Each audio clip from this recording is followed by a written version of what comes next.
1311 పాయింట్లు పెరిగింది.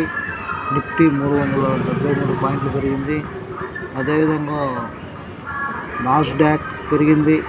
డోజన్స్, ఎఫ్టీఏ ఇవన్నీ కూడా పెరగడం. డాక్స్, షంషై మాత్రం ఒకటి తగ్గింది. నికాయ్ కూడా పెరగడం జరిగింది.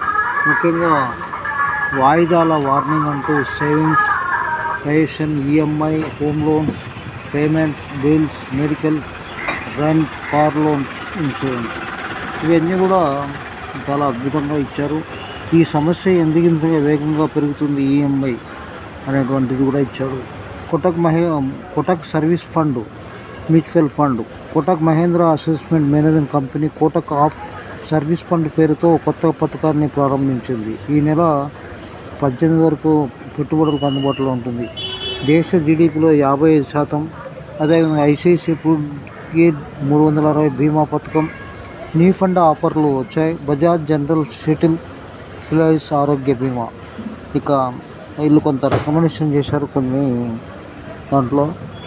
ముఖ్యంగా ఎలికాన్ ఇంజనీరింగ్, యాక్సెస్ సెక్యూరిటీ వాళ్ళు కొనొచ్చు అంటూ చెప్తున్నారు. ప్రస్తుత ధర 442, టార్గెట్ 635. అదేవిధంగా బజాజ్ ఆటో ప్రస్తుత ధర 9519, టార్గెట్ 11,100. ఇది కూడా కొనొచ్చు అని చెప్తున్నారు.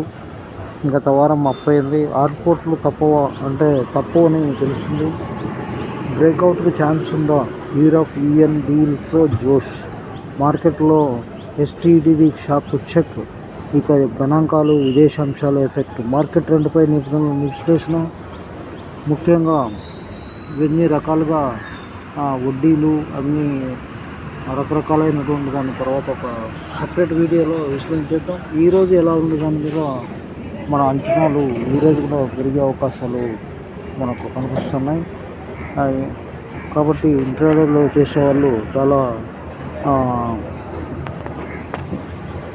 క్యాషెస్గా ఉండాలని, ఇంట్రాడే కంటే కూడా లాంగ్ టర్మ్ ఇన్వెస్ట్మెంట్కి చేసుకుంటే మంచిదని కోరుకుంటూ ఇంతటితో విరమిస్తున్నాం. నమస్తే, థ్యాంక్ యూ వెరీ మచ్.